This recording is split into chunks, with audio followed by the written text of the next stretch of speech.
നമസ്കാരം. മലയാളി വാർത്ത ഇൻസൈഡിലേക്ക് സ്വാഗതം. ഉറ്റ കൂട്ടുകാരികളായ 4 പേർ അവർ ഒരുമിച്ച് വിടവാങ്ങി. ഉള്ളുലഞ്ഞു കേഴുന്ന ഒരു നാട്, തകർന്ന ഹൃദയവുമായി അധ്യാപകർ. കൂട്ടുകാരികൾ അവരുടെ പേര് പറഞ്ഞ് ഉറക്കെ വിളിക്കുന്നു. റിത റിത എന്നൊക്കെയുള്ള വിളി കേട്ട് മറ്റു കൂട്ടുകാരികളുടെ കണ്ണ് നിറയുന്നു. ഇന്നലെ വൈകിട്ടാണ് പാലക്കാടിനെ ഞെട്ടിച്ച് ദാരുണമായ അപകടം. കരിമ്പ ഹയർ സെക്കൻഡറി സ്കൂളിലെ 8ാം ക്ലാസ് വിദ്യാർത്ഥിനികളാണ് അപകടത്തിൽപ്പെട്ടത്. എന്നും അവർ ഒരുമിച്ചായിരുന്നു. സ്കൂളിലേക്ക് വരുന്നതും സ്കൂൾ കഴിഞ്ഞ് മടങ്ങിപ്പോകുന്നതുമൊക്കെ. കളിച്ചിരികളുമായി അവർ 5 കൂട്ടുകാരികൾ ഒരുമിച്ച് മടങ്ങിപ്പോകുന്നത് നാട്ടുകാർക്കും ഒരു കൗതുകം. പരീക്ഷ കഴിഞ്ഞ് വീട്ടിലേക്ക് മടങ്ങുകയായിരുന്ന കുട്ടികളുടെ മുകളിലേക്ക് സിമന്റ് ലോറി മറിയുന്നു.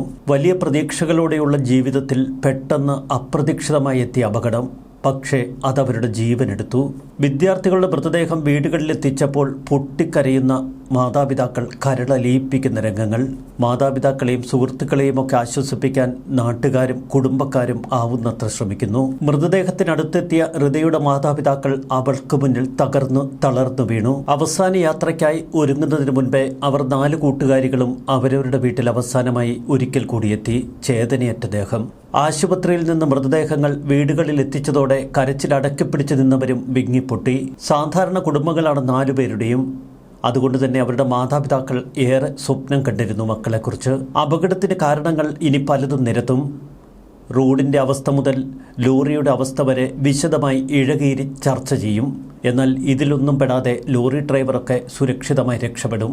അപകടത്തിൽപ്പെട്ട വാഹനത്തിലുള്ള ലോഡിൻ്റെ ഭാരം കൃത്യമായിരുന്നുവെന്നും ഹൈഡ്രോപ്ലെയിനിങ്ങിന് സാധ്യത കൂടുതലുള്ള സ്ഥലമാണ് ഇതെന്നും RTO പറയുന്നു. ഓവർലോഡില്ല, ടയറുകൾക്കും പ്രശ്നമില്ല, അധികം പഴക്കമില്ലാത്ത വണ്ടിയാണ്. മറ്റൊരു വാഹനത്തിന് സൈഡ് കൊടുത്തപ്പോൾ ബ്രേക്ക് ചവിട്ടിയെങ്കിലും വാഹനം നിയന്ത്രിക്കാനായില്ല എന്നാണ് ഡ്രൈവറുടെ മൊഴി. മറ്റൊരു ലോറിക്ക് സൈഡ് കൊടുക്കുന്നതിനിടയിൽ ആ ലോറി തട്ടിയെന്നും മൊഴികളുണ്ട്. ചാറ്റൽ മഴയും റോഡിന്റെ തെന്നലും കാരണം വാഹനം നിയന്ത്രിക്കാനായില്ല എന്ന് ഡ്രൈവർ പറയുന്നു.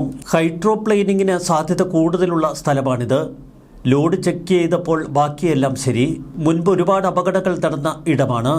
അതുകൊണ്ട് തന്നെ IIT-യുടെ ഒരു പഠന റിപ്പോർട്ടും വാങ്ങിയിരുന്നു.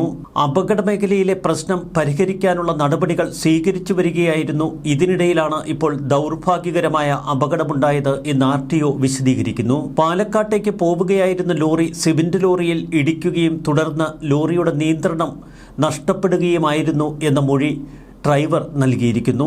പനയംപാടത്തെ അപകട കാരണം റോഡിന്റെ മിനുസമേറിയ പ്രതലവും മഴയും തന്നെയെന്ന് മോട്ടോർ വാഹന വകുപ്പ് ഉറപ്പിച്ചു പറയുന്നു. സ്ഥലത്ത് പരിശോധന നടത്തിയതിന്റെ അടിസ്ഥാനത്തിലാണ് തങ്ങൾ ഇക്കാര്യങ്ങൾ വ്യക്തമാക്കുന്നത് എന്ന് RTO. കോഴിക്കോട് ഭാഗത്തു നിന്ന് കാലിയായി വരുന്ന മറ്റൊരു ലോറി ഇറക്കത്തിൽ എന്തോ കണ്ട് ബ്രേക്ക് ചവിട്ടിയെന്നും എതിർദിശയിൽ വരുന്ന സിമന്റ് ലോറിയുടെ വശത്ത് തട്ടി അത് നിയന്ത്രണം വിട്ട് മറിയുകയായിരുന്നുവെന്നാണ് മോട്ടോർ വാഹന വകുപ്പിന്റെ പ്രാഥമിക നിഗമനം. മിനുസുമായ റോഡിൽ മഴയത്ത് ചക്രം തെന്നിയതാകാം നിയന്ത്രണം നഷ്ടപ്പെട്ട് അപകടത്തിന് കാരണമായത് എന്ന് മോട്ടോർ വാഹന വകുപ്പ് വിശദീകരിക്കുന്നു. 2 ഡ്രൈവർമാർക്കും പ്രാദേശികമായി യാതൊരുവിധ പരിചയവുമില്ല. സ്ഥിരം അപകട മേഖലയായ പനയംപാടത്ത് സുരക്ഷ ഒരുക്കണമെന്നാവശ്യപ്പെട്ട് മോട്ടോർ വാഹന വകുപ്പ് 6 മാസം മുൻപ് നൽകിയ റിപ്പോർട്ട് ആരും പരിഗണിച്ചില്ല എന്ന വിമർശനങ്ങൾ ഉയരുന്നു. ഈ ഭാഗത്ത് വേഗനിയന്ത്രണം ഏർപ്പെടുത്തണമെന്ന നിർദ്ദേശവും ആരും പരിഗണിച്ചില്ല. 70 കിലോമീറ്റർ വേഗത്തിൽ വരെ സഞ്ചരിക്കാവുന്ന റോഡാണിത്. അപകട സാഹചര്യം മുൻനിർത്തി 30 കിലോമീറ്ററാക്കി പരമാവധി വേഗം ചുരുക്കേണ്ടിയിരുന്നു ഈ ഭാഗത്ത്. ഇക്കാര്യം കാണിച്ച് ഒരു സൂചനാ ബോർഡ് അവിടെ വെച്ചിട്ടുണ്ട്. പക്ഷേ അതാരുടെയും ശ്രദ്ധയിൽപ്പെടില്ല. റോഡും അരികിലെ മണ്ണും തമ്മിൽ ഉയരവ്യത്യാസമുണ്ട്. 2 വാഹനങ്ങൾ കടന്നു പോകുമ്പോൾ മണ്ണിലേക്ക് ഇറങ്ങാതിരിക്കാൻ വാഹനങ്ങൾ ശ്രമിക്കുമ്പോൾ അപകടമുണ്ടാകാനുള്ള സാധ്യതയുമേറെ. നേരത്തെ ഇവിടെ വളവിൽ വാഹനങ്ങൾക്ക് ഗ്രിപ്പ് കിട്ടാനായി റോഡ് പരുക്കനായിരുന്നു. ഇതേ തുടർന്ന് അപകടങ്ങൾ കുറഞ്ഞിരുന്നു. എന്നാൽ പിന്നീട് റോഡിന്റെ പരുക്കൻ സ്വഭാവം മാറി. വീണ്ടും റോഡ് പരുക്കനാക്കണമെന്നാണ് മോട്ടോർ വാഹന വകുപ്പ് പറയുന്നത്. ചുരുക്കത്തിൽ ഒന്ന് മാത്രം, അധികൃതർ കണ്ണ് തുറന്നിരുന്നു എങ്കിൽ 4 ജീവനുകൾ നമുക്ക് രക്ഷിക്കാമായിരുന്നു. അപകട മേഖലയെന്ന റിപ്പോർട്ടുണ്ടായിട്ടും അനങ്ങാതിരുന്ന ഉദ്യോഗസ്ഥരും ഭരണകൂടവുമാണ് ആ 4 വിദ്യാർത്ഥിനികളുടെ ജീവനെടുത്തത്. Karimba government higher secondary school 8ാം ക്ലാസ് വിദ്യാർത്ഥിനികളായ കരിമ്പ ചെറുളി പേട്ടേത്തൊടി വീട്ടിൽ അബ്ദുൾ റഫീഖിന്റെയും ജസീനിയുടെയും മകൾ റിദ ഫാത്തിമ എന്ന 13-കാരി, പള്ളിപ്പുറം വീട്ടിൽ അബ്ദുൾ സലാമിന്റെയും ഹാരിസിന്റെയും മകൾ ഇർഫാന ഷെറിൻ, കൗളങ്ങേൽ വീട്ടിൽ അബ്ദുൾ സലാമിൻ്റെയും നബീസയുടെയും മകൾ നിദ ഫാത്തിമ, അത്തിക്കൽ വീട്ടിൽ ഷറഫുദ്ദീൻ്റെയും സജനിയുടെയും മകൾ ആയിഷ എന്നിവരാണ് മരിച്ചത്. വിദ്യാർത്ഥിനികളുടെ വീടുകളിലെത്തിച്ച മൃതദേഹങ്ങൾ പിന്നീട് തുപ്പനാട് കരിമ്പനക്കൽ ഹാളിലെത്തിച്ചു. പൊതുദർശനത്തിനായി ഉറ്റവരും നാട്ടുകാരുമൊക്കെ സങ്കടമടക്കാനാവാതെ കരയുന്ന കാഴ്ച. തുപ്പനാട് ജുമാ മസ്ജിദിലാണ് കുട്ടികളുടെ ഖബറടക്കം. പരീക്ഷ എഴുതി സ്കൂളിൽ നിന്ന് വീട്ടിലേക്ക് മടങ്ങുമ്പോൾ ലോറി ദേഹത്തേക്ക് മറിയുന്നു. ഇവരുടെ സഹപാഠി അജ്ന ഷെറീൻ സമീപത്തെ ചെറിയ താഴ്ചയിലേക്ക് തെറിച്ചു വീണതുകൊണ്ട് പരിക്കില്ലാതെ രക്ഷപ്പെട്ടു. വലിയ ശബ്ദം കേട്ടുകൊണ്ട് സുഭദ്ര പുറത്തു വന്നപ്പോൾ കണ്ടത് പൊടി പറത്തി വലിയൊരു ലോറി വീട്ടിലേക്ക് ഇടിച്ച് മറിഞ്ഞു നിൽക്കുന്നത്. പേരക്കുട്ടി അലങ്കൃതിയെ കൂട്ടാൻ പുറത്തേക്ക് പോയ മരുമകൾ അശ്വതിയെ കാണുന്നില്ല. ഒന്ന് കരയാൻ പോലും സുഭദ്രയ്ക്ക് ശബ്ദമില്ലാതിരുന്ന നിമിഷങ്ങൾ. 4 കുട്ടികളുടെ മരണത്തിനിടയാക്കിയ ലോറി ഇടിച്ചു പറഞ്ഞത് നേരെ സുഭദ്രയുടെ വീട്ടിലേക്ക്. മകൻ രതീഷിന്റെ ഭാര്യ അശ്വതി ഇളയ കുഞ്ഞ് ഐറയെ ഉറക്കി മൂത്തമകൾ അലങ്കൃതയെ സ്കൂൾ വാഹനത്തിൽ നിന്ന് കൂട്ടാൻ വീടിന് മുന്നിലേക്ക് നടന്നുപോയ സമയം. നേരിയ വ്യത്യാസത്തിലാണ് അശ്വതി രക്ഷപ്പെട്ടത് എന്ന് സുഭദ്ര പറയുന്നു. ഏറെ വൈകി അശ്വതി സുരക്ഷിതമാണ് എന്ന് താൻ തിരിച്ചറിഞ്ഞു. 3 വർഷത്തിനിടയിൽ ചെറുതും വലുതുമായ 120-ലേറെ അപകടങ്ങളും 12-ലേറെ മരണങ്ങളും കരിമ്പ പനയമ്പാടം വളവിൽ മാത്രം സംഭവിച്ചു. ഒട്ടേറെ സമരങ്ങൾ ഇതിന്റെ പേരിൽ ഈ പ്രദേശത്ത് നടന്നുവെന്നാണ് നാട്ടുകാർ പറയുന്നത്.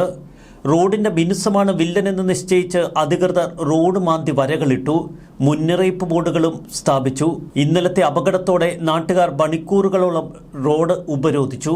4 വിദ്യാർത്ഥിനികളുടെ മരണത്തിൽ ഈ ഭരണകൂടം ഉത്തരം പറഞ്ഞേ തീരൂ. വാഹന നികുതിയും സെസ്സുമൊക്കെ കൃത്യമായി പിരിക്കുന്ന ഇത്തരം ഭരണകൂടങ്ങളുടെ ഉത്തരവാദിത്വം തന്നെയാണ് റോഡ് സുരക്ഷ. എന്തിനാണ് നിയമ സംവിധാനങ്ങൾ ഇവിടെ നോക്കുകുത്തികളായി നിൽക്കുന്നത്? മനുഷ്യജീവന് തെല്ലും വിലയില്ലാത്ത ഒരു ലോകത്താണ് നമ്മൾ ജീവിക്കുന്നത് എന്നൊരിക്കൽ കൂടി ഈ സംഭവം നമ്മെ ഓർമ്മപ്പെടുത്തുന്നു. ഈ മരണവും നമ്മൾ മറക്കും. വരും ദിവസങ്ങളിൽ പുതിയ പുതിയ മരണവാർത്തകൾ നമ്മെ തേടിയെത്തും. അപ്പോഴും അലസത വിടാതെ നമ്മളിലേക്ക്, നമ്മുടെ ഹൃദയങ്ങളിലേക്ക് വേദന എത്തുന്നതുവരെ ഇതിന്റെ വേദന നമുക്ക് മനസ്സിലാകില്ല. കേരളത്തിന്റെ നിരവധി റോഡുകളിൽ എത്രയോ നിരപരാധികളുടെ ജീവനാണ് ഓരോ ദിവസവും പൊലിഞ്ഞു വീഴുന്നത്. അപകടക്കടിയിൽ അകപ്പെടുന്നവർക്ക് വേണ്ടി ആരും കണ്ണീർ പൊഴിക്കില്ല. അവർക്ക് വേണ്ടി വാദിക്കാനും ജയിക്കാനും ആരുമില്ല. നഷ്ടപ്പെടുന്നത് അവരുടെ കുടുംബങ്ങൾക്ക് മാത്രം. അത്യാഡംബര വാഹനങ്ങളിൽ അതീവ സുരക്ഷയോടെ നാട് ചുറ്റുന്നവർക്ക് ഇതൊന്നും മനസ്സിലാവില്ല. കാരണം സാധാരണക്കാരൻ്റെ ഹൃദയവേദനയാണ്. അവരുടെ എല്ലാമാണ് ഇവിടെ നഷ്ടപ്പെട്ടിരിക്കുന്നത്. ന്യൂസ് ഡെസ്ക് മലയാളി വാർത്ത ഇൻസൈഡ്.